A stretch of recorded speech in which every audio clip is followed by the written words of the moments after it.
Brought to you by JEGS.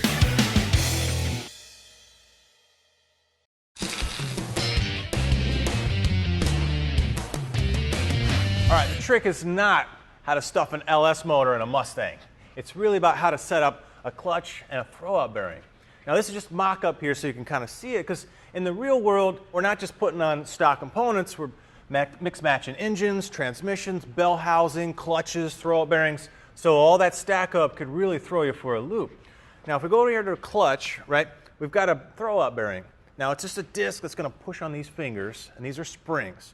There's a little pivot point here with pressure, so if I push on this spring, it's going to lift off that pressure plate. So here's what that throwout bearing looks like. Now we're going to use a stock one from the Mustang, so we're going to leave it in there. It's in good shape. But this Tilton one is a great option. These guys do killer race stuff as well as street products. This would sit right in here, like so, bottom out there, and this is going to be hydraulically actuated, pushing on these fingers. But what I really want is, I want about an 1/8 inch gap when I set it up. So I want to pull this back a little ways.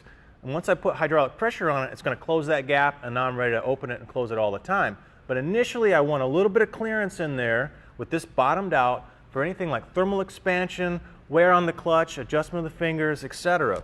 So let me show you how to do that.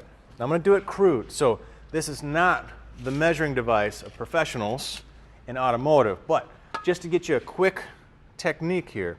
So you want a straight edge across these fingers, and we're going to use a common sort of split line, the bell housing and the block. So this is about 4 inches. Now what I want to do is make sure that that distance from here to this throwout bearing is about 4 1/8. So I've got that 1/8 inch gap.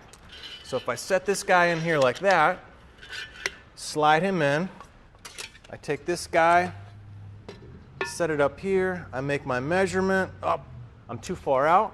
Well, what's nice about this Tilton one is it's got a whole threaded sleeve here, so I can thread this guy in or out if I need to. I've got about 1.25 inches to work with.